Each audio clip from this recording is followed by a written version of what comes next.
गिरिराज मंगल कार्यालय येथे 3 दिवसीय तालयोगी तबला विद्यालयातर्फे कार्यशाळेचे आयोजन। नांदेड शहरातील छत्रपती चौक परिसरातील गिरिराज मंगल कार्यालय येथे तालयोगी तबला विद्यालयातर्फे दिनांक 24 ते 26 मे 2024 3 दिवसीय तबला व पखवाज कार्यशाळेचे आयोजन करण्यात आले असून यामध्ये तालयोगी तबला विद्यालयाचे प्रशांत गाजरे हे शिकाऊ तबला वादकांना तबला वादनाचे धडे देत आहेत। विद्यार्थ्यांना रियाजाची सवय लागावी, संगीत शिकण्याकडे कल वाढावा हा या 3 दिवसीय कार्यशाळेचा उद्देश असल्याचे प्रशांत गाजरे यांनी प्रसार माध्यमांशी बोलताना सांगितले।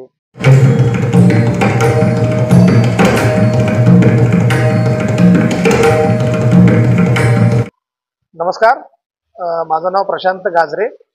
माझं स्वतःचं इथे नांदेडला तालयोगी तबला विद्यालय हे मागच्या मी 9 वर्षापासून कार्यरत आहे आणि या वर्षी दिनांक 24, 25, 26 मे 2024 या वर्षी 3 दिवसीय तबला व पखवाज प्रात्यक्षिक कार्यशाळा इथे आयोजित केली आहे गिरिराज मंगल कार्यालय नांदेड येथे। आणि या कार्यशाळेमध्ये सध्या जवळजवळ 30 मुलं सहभागी आहेत। त्यातले काही माझ्या क्लासमधले शिकणारे मुलं आहेत आणि बाकीच्या नांदेडमधल्या काही जे विद्यालय आहेत, संगीत विद्यालय त्यामध्ये शिकणारे आहेत आणि काही पखवाजाची पण मुलं आहेत इथे येऊन ते राहत आहेत या कार्यशाळेसाठी। आणि या कार्यशाळेचा माझा उद्देश असा आहे की विद्यार्थ्यांना रियाजाची सवय लागावी, कारण की शास्त्रीय संगीतामध्ये कुठलीही जरी कला शिकायची असेल तर त्याला रियाज अतिशय महत्त्वाचा आहे। जो आता वर्कशॉप चालू आहे त्याचं शेड्यूल्ड हे दिवसाला कमीत कमी 8 तास त्या मुलांचं वादन झालं पाहिजे, हा माझा प्रयत्न आहे। तर सध्या हे गिरिराज मंगल कार्यालय इथे हे वर्कशॉप चालू आहे आणि या वर्कशॉपमधून मुलांना अजून रियाजाची सवय लागावी, तसेच त्यांना अजून संगीत शिकण्याकडे त्यांचा कल वाढावा हा माझा प्रामाणिक प्रयत्न आहे।